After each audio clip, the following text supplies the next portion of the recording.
안녕하세요. 김성길 목사와 함께하는 GTS 말씀 묵상 시간입니다. 오늘은 6번째 주간의 둘째 날 묵상입니다.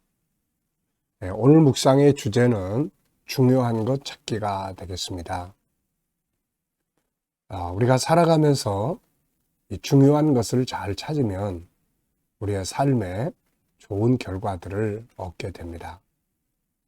우리 아이들은 독서를 하거나 또 공부를 할 때 중요한 것을 잘 찾을 수 있으면 공부에 효과적이죠. 자, 먼저 오늘 말씀 속에서 중요한 것 찾고 다음에는 나의 하루의 일과나 내 일생에서 또 인간관계에서 중요한 것이 뭔지 꼭 생각해 보시고 오늘 살아보시기 바랍니다. GTS 묵상은 매일매일의 역동 속에 있는 신앙생활과 함께 삶의 현장에서의 변화와 발전을 만들기 위해서 만들어졌습니다. 아이들에게는 재능 개발과 학습 능력을 키우기 위해서 만들어졌죠. 그래서 5, 7, 2의 구조가 들어있습니다. 5는 그림을 분석하면서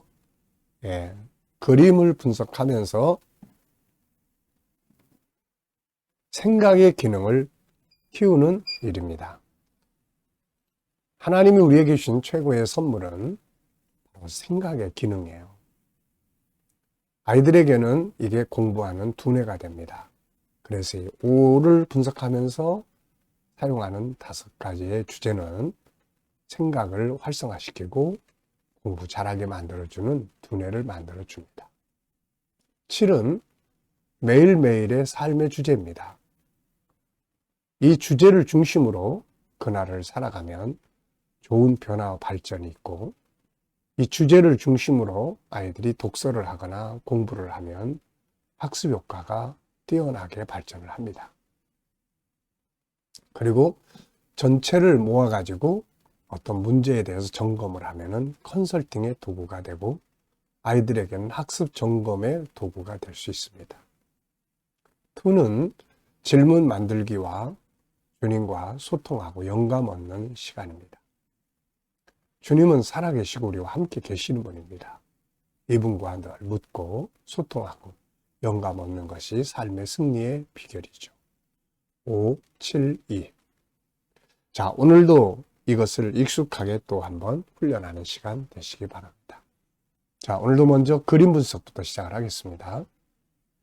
그림은 뱀의 머리를 밟고 있는 예수님의 모습과 창세기 3장 15절의 말씀이 기록이 되어 있습니다. 이 그림 보시고 제목을 정해 보시고 또 의미도 적어 보십시오. 저는 제목을 승리자 예수 그리스도 이렇게 적었고요.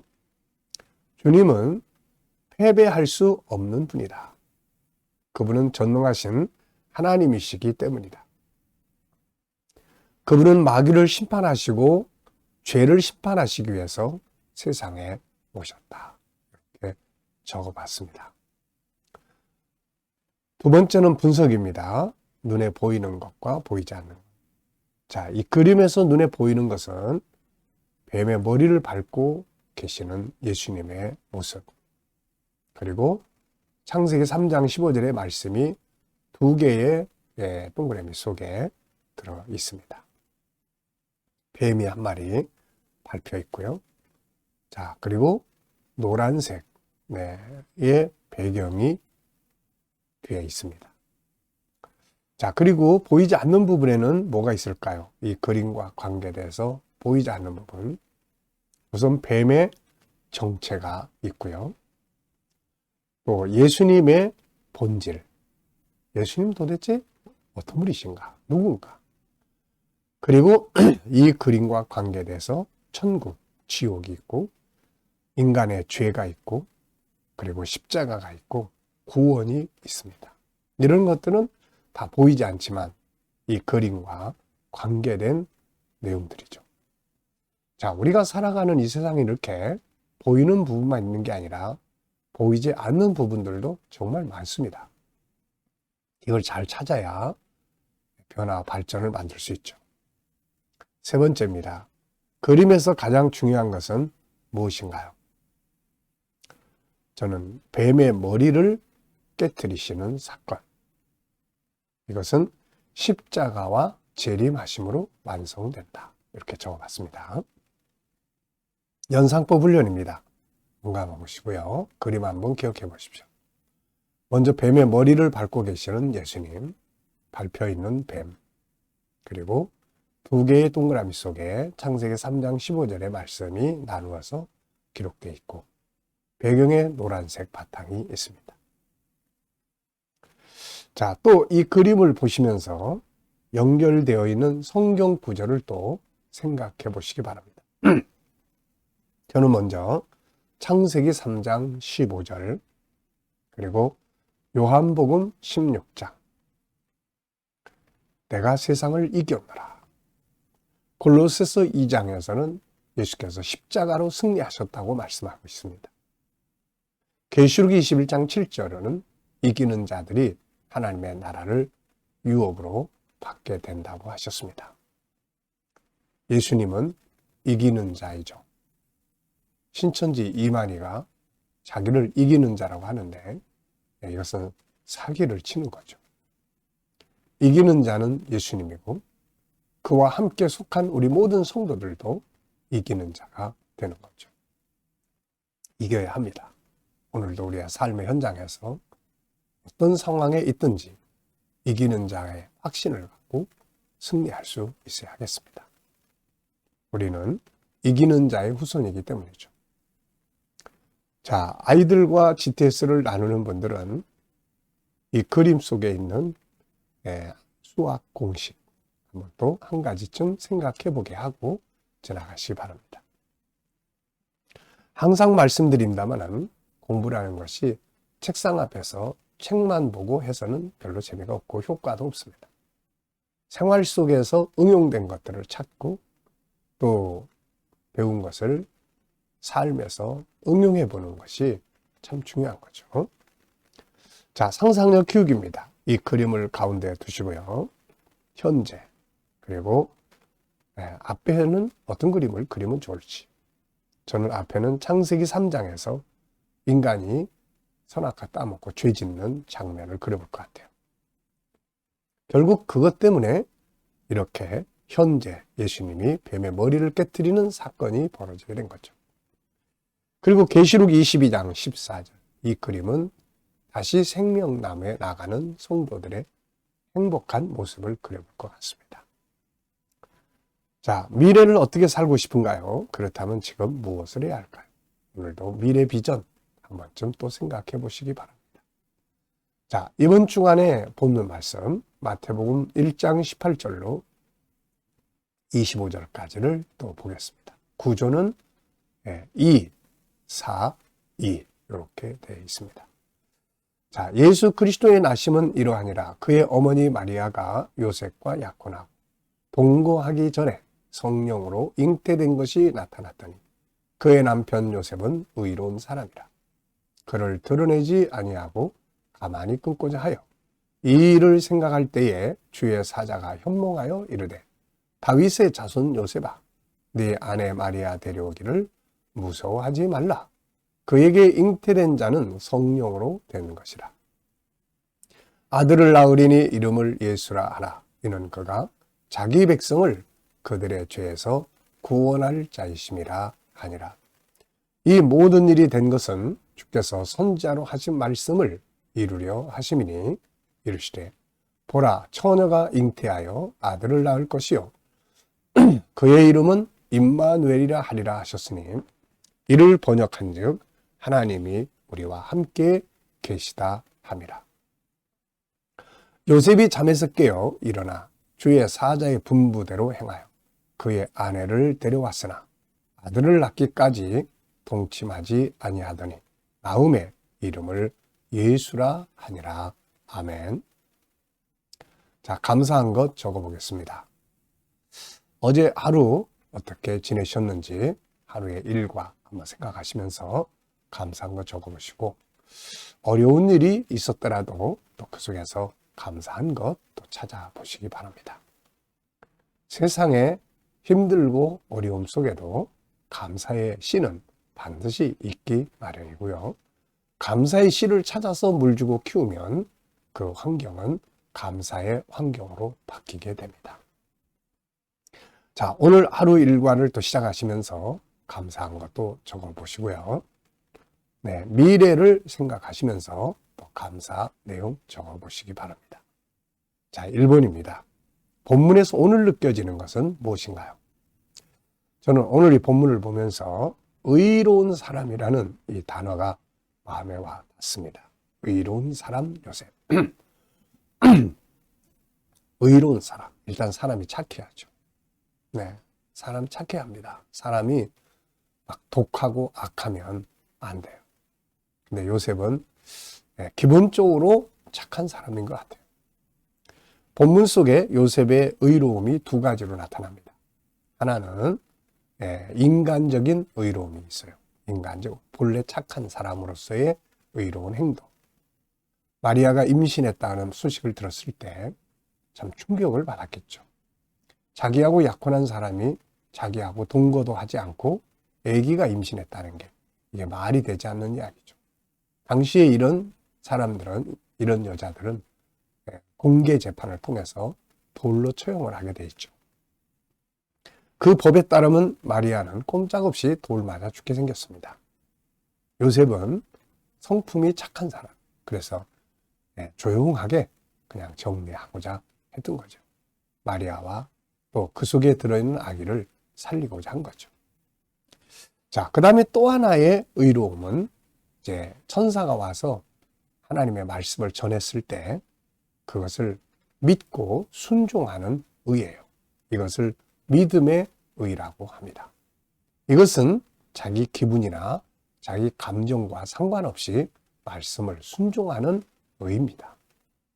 자, 인간적인 의로움도 필요하고 믿음의 의로움도 필요합니다. 의로움은 복을 받게 되기 때문이죠. 악하게 사는 것보다 사람이 선하게 사는 것이 복을 받습니다. 자, 두 번째입니다. 본문에서 가장 중요하다고 생각되는 건 뭔가요? 네, 저는 세 가지를 적었는데요. 우선 하나는 예수께서 성령으로 잉태하셨다는 사건이에요. 이미 말씀드렸습니다마는 만약에 예수님이 남녀의 동거로 태어났다면 우리의 구세주가 될 수가 없죠. 성인은 될 수 있지만 구세주는 될 수가 없습니다. 구세주는 완전한 의인이어야 되기 때문이죠. 그래서 예수께서 동거하기 전에 성령으로 잉태했다는 이 문구는 굉장히 중요하고 이것이 예수님이 우리의 구세주가 될 수 있는 확실한 증거가 되는 거죠. 두 번째로 중요한 건 요셉의 의입니다. 만약에 요셉의 의로움이 없었다면 이 예수 탄생의 역사가 막 뒤죽박죽 됐을지도 모르죠. 요셉이 만약에 공개 재판 이렇게 한다면 예수님도 세상 보기도 전에 돌아가실 수 있었던 거죠. 또 나중에 천사가 이야기를 했어도 순종하지 아니했다면 예수님은 정말 어떻게 태어날지 이 참 복잡한 이야기죠. 그런데 요셉의 의가 이러한 하나님의 역사를 아름답게 이루게 한 거죠. 또 말씀 속에 답이 들어있는 것도 우리가 기억해야 될 대목입니다. 마리아가 요셉이 고민하고 있을 때 천사는 성경 속에 들어있는 말씀을 알려줌으로써 답을 찾게 해준 겁니다. 우리가 힘들고 어려울 때 답을 찾아야 될 때 꼭 성경 속에 답이 있다는 거 잊지 마시기 바랍니다. 세 번째입니다. 자, 오늘의 주제는 중요한 것 찾기인데요. 나의 삶의 한 영역에서 중요한 것을 생각해 보겠습니다. 업무나 관계, 공부, 일과 일생. 이 중에서 한 가지 주제를 택하시고 중요한 것이 뭔지를 한번 생각을 해 보십시오. 저는 두 가지의 주제를 정했습니다. 하나는 업무, 하나는 일생. 항상 말씀드립니다만은 업무에서 중요한 것은 저는 네 가지라고 생각을 해요. 열정을 가져야 하고 감사, 일할 수 있다는 게 감사. 그 다음에는 전문가로서 사는 것이 중요합니다. 일을 하려면 전문가가 돼야 돼요. 어설픈 사람이 되면 안 됩니다. 자, 그 다음에 네 번째는 그 일을 통해서 앞으로 뭘 할 것인지에 대한 비전이 중요한 것이죠. 자, 두 번째는 이제 일생입니다. 네, 일생에서 중요한 것. 매주 월요일 날마다 제 일생에서 중요한 것 5가지 말씀드리죠. 하나님과 소통, 사명, 건강관리, 인간관계, 일할 수 있는 환경이 되겠습니다. 자, 여러분들도 뭔가 자기가 살아가는 삶에서 주제 하나씩 정해가지고 거기서 중요한 게 뭔지 한 번씩 생각해 보시고 지나가시기 바랍니다. 질문 만들기입니다. 질문이 없으면 변화와 발전이 없다는 거, 질문의 차이가 인생의 차이를 만든다는 것을 꼭 기억하시고, 왜, 무엇을, 어떻게, 만약 이런 단어를 넣으면 질문이 탄생을 합니다. 아이들에게도 질문 만드는 훈련을 꼭 많이 시키셔야 합니다. 자, 1번. 예수께서 성령으로 잉태된 것의 중요성은 무엇인가? 예수님이 성령으로 잉태됐다고 그러셨는데 이 말의 의미가 뭐가 중요한가? 자, 동거하기 전에 성령으로 잉태됐다는 것은 예수님이 하나님이라는 증거요. 예수님이 의인이라는 증거요. 예수님이 구세주가 될 수 있다는 증거가 되는 거죠. 남녀의 동거에 의해서 태어난 사람은 모두가 다 죄인입니다. 그래서 자기 죄 때문에 형벌을 받기 때문에 다른 사람의 죄를 대속할 수가 없죠. 그런데 동거하기 전에 성령 창조주의 힘으로 육체만 입고 오신 이분은 완전한 의인이죠. 그래서 우리의 죄를 대속할 수 있고 이분은 하나님이십니다. 그러기에 하나님 되심을 증거하는 사건이 된 거죠. 자, 두 번째는 인간관계에 대해서 질문하는 건데요. 인간관계 잘하기 위해서 필요한 거, 저는 항상 3가지를 생각하고 삽니다. 첫째는 그 사람을 구원하겠다는 목표를 정하는 것이고요.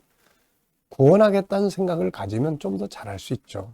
그리고 대화법을 잘하는 것이 또 중요합니다. 그리고 조금 손해보는 거죠. 조금 손해보면 좋다고 그럽니다. 자, 묵상 시간입니다. 눈 감으시고요. 본문 한번 떠올려 보시고